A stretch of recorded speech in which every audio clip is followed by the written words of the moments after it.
شعله روشن روشن روشن.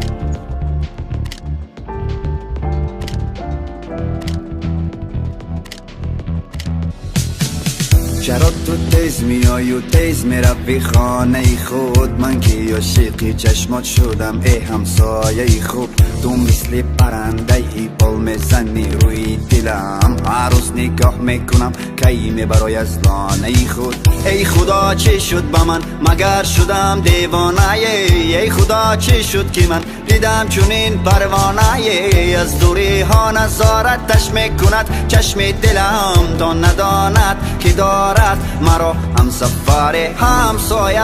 بگو چی کار بکنم که شنوی حرفایم؟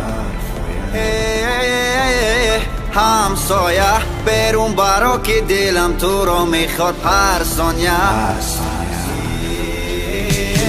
دیوانه تر میشم من، دیوانه تر با ماه نظر میکنم و محضی من هزار. بیگانه تر میشم من، بیگانه تر وقتی که دور میروی دور میشوی تاجی سرم. دیوانه تر میشم من، دیوانه تر با ماه نظر میکنم و محضی من هزار. بیگانه تر میشم من، بیگانه تر وقتی که دور میروی دور میشوی تاجی سرم، تاجی سرم.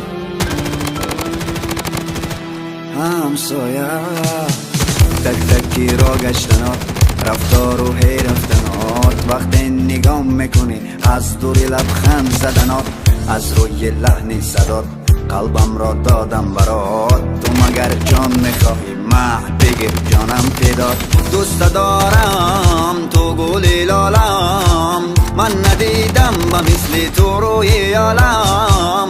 این زمان کارش را کرد، او را از من جدا و مرا با غم مبتلا کرد. همسایه تو مگر کوری که نمیبینی دردهایم؟ کجا مرا تنها گذاشته رفتی؟ همسایه تو ترک این کوچه کردی و ماندی تنهایم. دیوانه تر میشم من، دیوانه تر با ماه نظر میکنم و محضی من هزار.